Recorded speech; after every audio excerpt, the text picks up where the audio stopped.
Welcome to solverfy.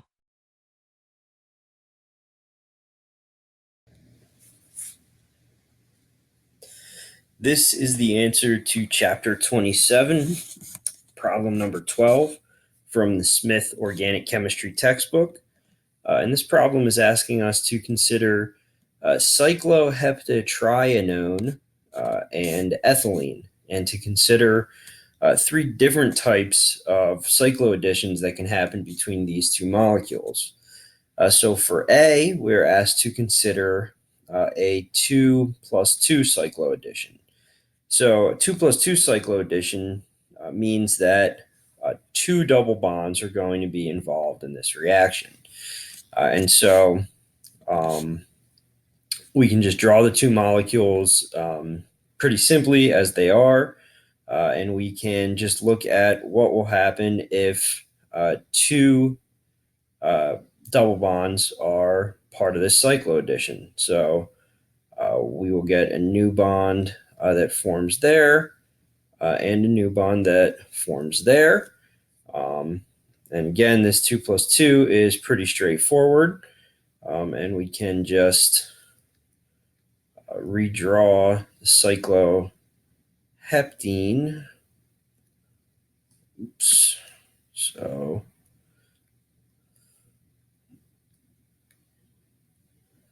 there we go.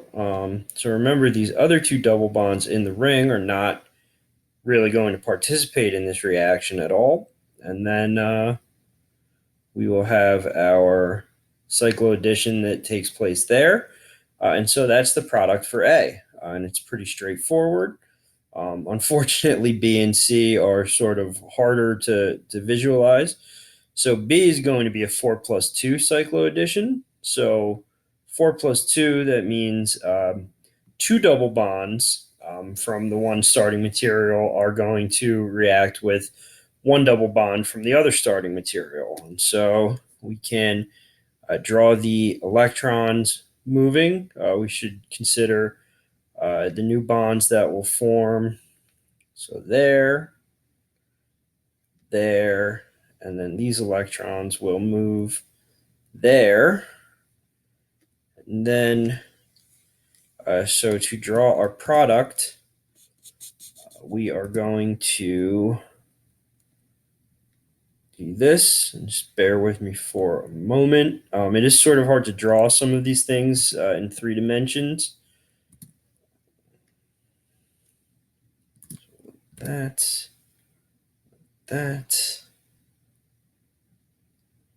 This part of the molecule has not changed.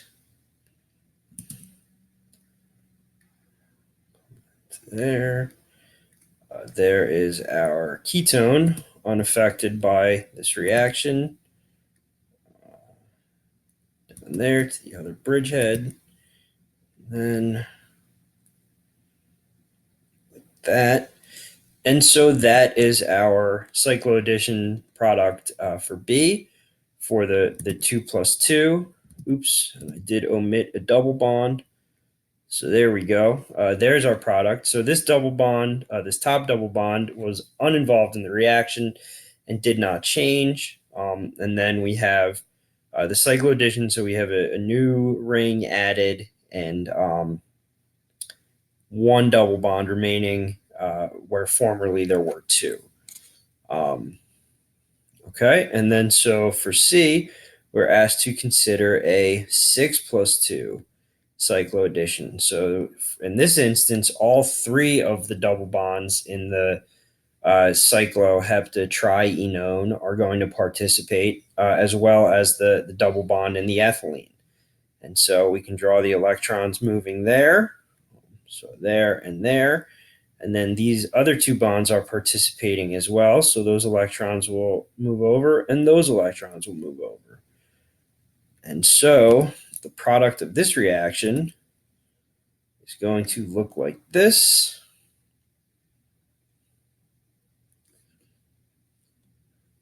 So we can redraw this part of the molecule. Again, the ketone didn't participate. Ketone is unaffected. So there's that.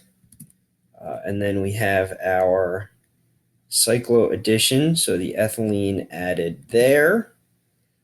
And then we do just need to account for our two double bonds that shifted around during the reaction. So there they are.